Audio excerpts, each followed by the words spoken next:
मेरा नाम राज है। आज मेरे पास सब कुछ है, प्रॉपर्टी है, पैसा है, सब कुछ है। इतना अमीर होने के बावजूद मैं आज बहुत ज़्यादा अकेला हो चुका हूँ और मैं बिल्कुल खुश नहीं हूँ, क्योंकि मेरे पास ऐसा कोई भी नहीं है जिससे मैं अपना कह सकूँ। दरअसल ये बात तब की है जब मैं एक लड़की से बहुत ही ज़्यादा प्यार करता था। उसका नाम प्रिया था। प्रिया और मैं कॉलेज के दिनों से ही एक दूसरे से बहुत ज़्यादा प्यार करते थे। पर मैं जब एक सक्सेसफुल बिजनेसमैन बना तब मैंने प्रिया से शादी कर ली।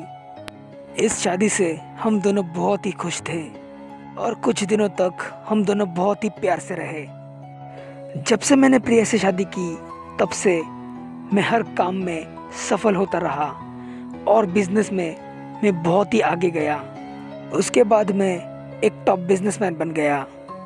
इस बिजनेस के चक्कर में मैं प्रिया की तरफ बहुत ही कम ध्यान देता था और उसके साथ मैं ज़्यादा वक्त भी नहीं बिताता था। इसलिए हम दोनों में छोटी मोटी नोक-झोंक होती रहती थी और प्रिया मुझसे बहुत ही ज़्यादा नाराज़ रहती थी।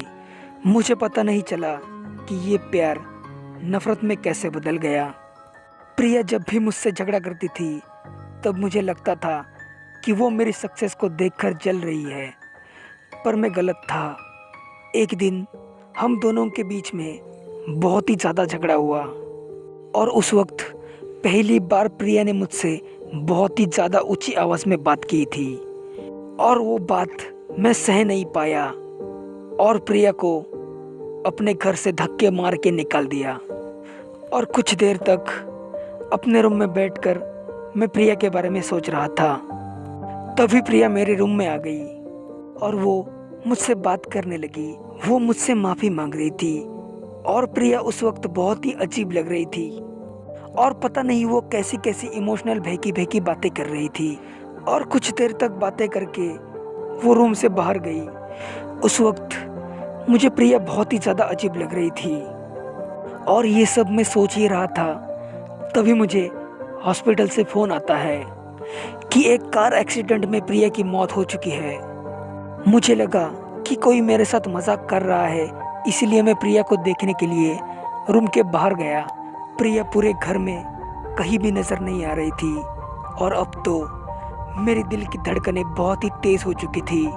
मैंने प्रिया को घर के बाहर ढूंढा और आस पड़ोस में सबको पूछा, पर प्रिया वहाँ पर कहीं भी नहीं थी। मुझे थोड़ा डाउट हो गया और मैं सिटी हॉस्पिटल में चला गया और हॉस्पिटल में जाकर जब मैंने देखा तब मेरे पैरों के नीचे से ज़मीन खिसक गई और मैं पूरा टूट गया था, क्योंकि प्रिया की डेड बॉडी मेरे सामने थी।